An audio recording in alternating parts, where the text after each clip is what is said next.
Овцата и кокошката. Българска народна приказка. Една кокошка снесла яйце и закоткодякала.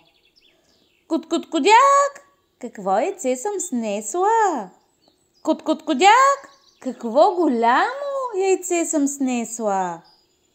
Коткодякала така много време на гнездото.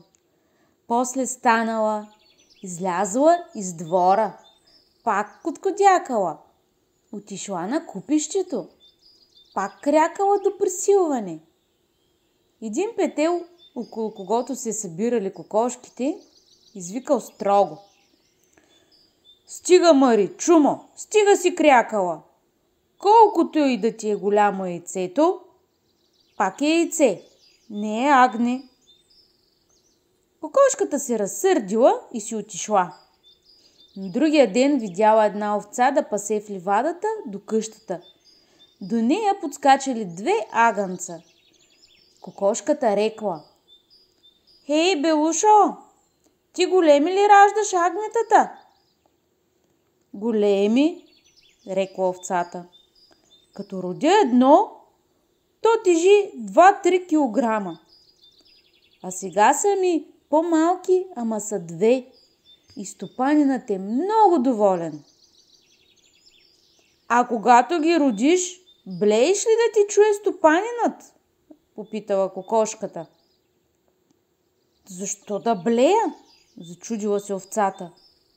Стопанинът сам ме намери, вземе агнето, помогне му да забозае, после ме дои и така живеем. Ами защо мълчиш, когато си му родила агнета? Ти трябва да блееш, да ти чуе цяло село, че имаш агънца. Учила е кокошката. Не може така, кокошко, рекла кротко овцата. Аз искам да родя, да мълча, никой да не знае, да си отгледам рожбите. Ама не може. Стопанинът само това чака. Щом поутрасне агнето, той го продава да купи нещо за вкъщи. Или пък го заколи и направи веселба.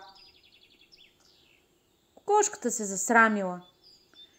Тръгнала си и си мислила.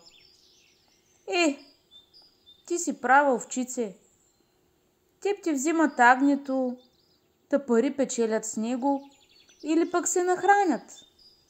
А с едно мое яйце и дете не може да се нахрани. Прав беше и Петлю, че ми се кара. Трябва винаги да ходя с петела, да ме учи на ум. Затова много кокошки се събираме около него, а той ни води като стопанин и господар.